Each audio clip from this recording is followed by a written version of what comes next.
thank you so much, Floris. Just the economics of it is fascinating. So let me ask a question of Floris. So can you actually control 100% of the sequence in a circular DNA construct? No, and that's at the moment, I don't know if that's an issue too much because we can control over 95%.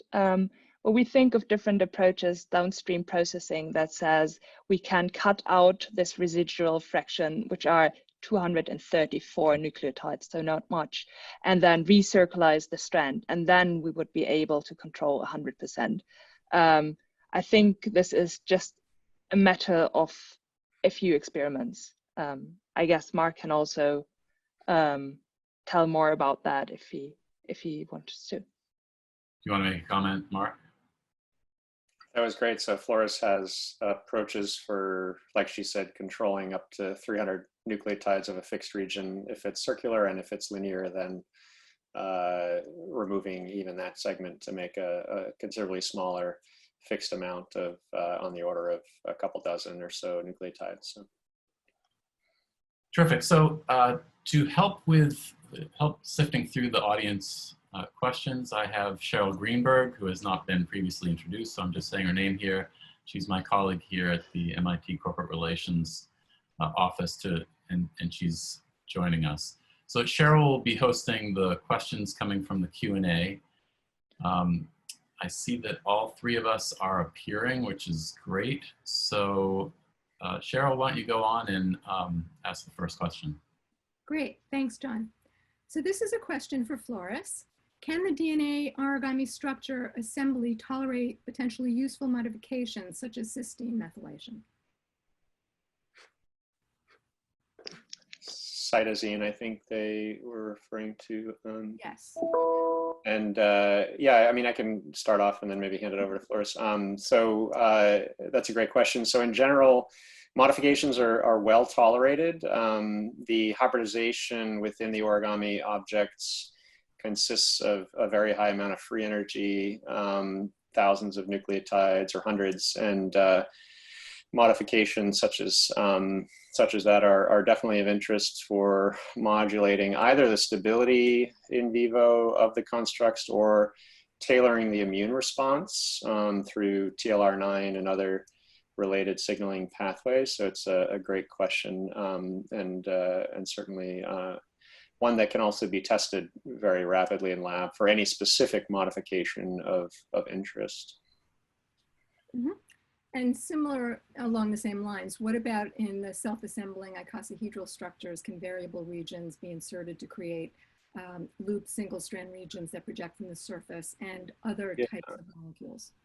Yeah, I saw that as well. And so, yeah, so our computational tools from our lab automatically design all the sequences for the constructs, and it's very straightforward to either have loops that are integrated into either the scaffold or the oligo staples that we call them, that may be of interest for targeting, or you know, there's some certain proteins that also associate with single-stranded loops that are of interest.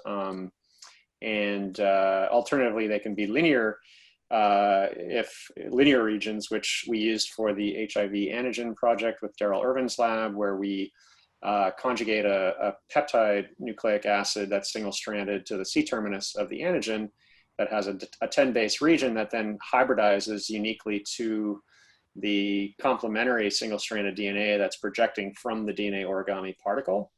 And because those are unique barcoded sequences, in principle, we can use as many unique sequences as we'd like. We could put 60 different antigens or peptides or you know, whatever hybridized moiety of interest onto the particle because of the uniqueness of Watson-Crick base pairing for that attachment. So those are great questions, and ones that are certainly commonly done in our field, and also you know, possible with the technology we presented.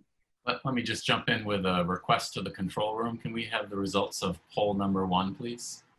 Okay, so fairly evenly distributed, maybe DNA vaccines winning out on this questions of what application is most relevant. Cheryl, back over to you.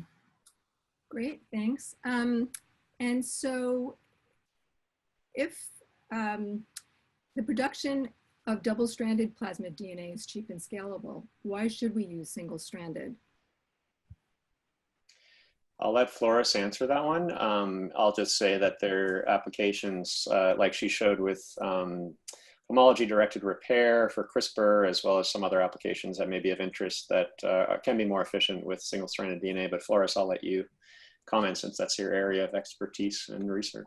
Certainly looks ready to answer this question. Yeah, like, I mean, of course, I get this question all the time, and I'm convinced that plasmid DNA will have applications that it's better in than single-stranded DNA. But of course, just not even being able to screen single-stranded DNA, especially if you think that it's simply a much more flexible polymer than double-stranded DNA and will have completely different characteristics from a material point of view, will help, such as in T-cell engineering, give it advances in comparison to plasmid DNA. Oh, great. So control room, one more. Can you bring up the poll number 2? And so there's a clear winner on this one, that there isn't a specific need. So there must be a tremendous amount of interest, but there isn't a specific need for single-stranded DNA at this time. Cheryl, question? Sure. So this is, I guess, a little bit more for Mark. Can you talk a little bit about the immunogenicity of the virus-like particles, particularly as compared to other VLP formats? Yeah, so I'll begin by saying that while a lot of work has been done in our lab and in other labs in this direction, some of which is featured in a couple review articles that I posted on the slide and on my website, one from George Church and Marina Dobrovolskaya and myself and Kirill Afonin in ACS Nano recently, and then another one that's much more in depth with Marina, who's the head of immunology and toxicity at the Nanotechnology Characterization Lab at the NCI at NIH, and she's been working on nucleic acid-based materials, both in the structured DNA and RNA assembly or area of origami, but also in sRNAs and ASOs and more common formulations and messenger RNAs for decades. So I'd refer you to that article. But in the area of DNA origami and RNA nanotechnology as well, for the DNA, I'd say the main sensing pathways are through TLR9. That's an endosomal sensor for DNA that recognizes CpG domains, in particular dimers of CpG domains, and also the cGAS-STING cytosolic sensor for DNA that is also very important, and one that's used in immunotherapies as well for cancer.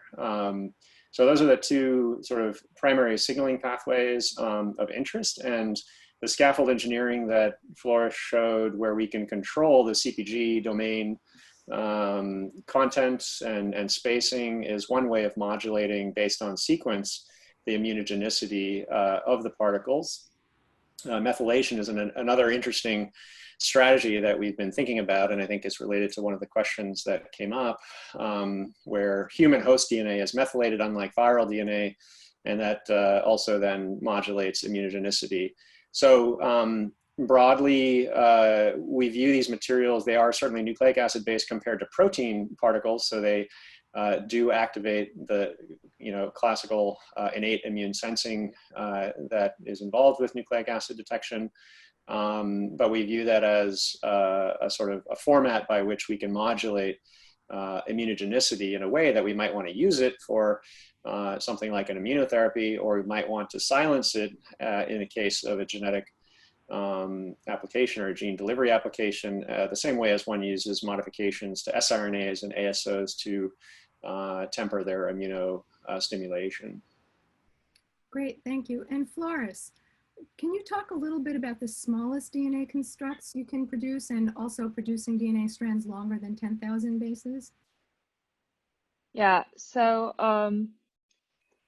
so the smallest circular constructs we produced were around 1,000 bases, but I think you could produce shorter circular constructs. There is a publication from 2017 where a similar approach was used to produce oligonucleotides, simply having the circular phage mode, but also having DNA enzymes in the single-stranded DNA that can have self-cleaving capability. So then in that case, you could also be able to produce short constructs which have oligonucleotide lengths. And then for more than 10,000 bases, I think this is general possible. What you would need to look into is how to then transfect plasmids larger than 10,000 nucleotides into the cells, because if you have simply a large DNA construct that actually needs to go into the cells first, that is something where the transfection rates get lower. So real quickly, can we have poll number 3? And unfortunately, we won't have time for more questions. So it looks like most of the people are in the milligrams to micrograms to milligrams. So we do have 8 people who are looking to make kilograms. So Floris, you have your work cut out for you on that one for sure. So I just want to say a few things in closing. Thank you very much to the speakers and to Cheryl for helping out at this stage of the game. It is noon in Cambridge, Massachusetts, so that concludes this part of the event.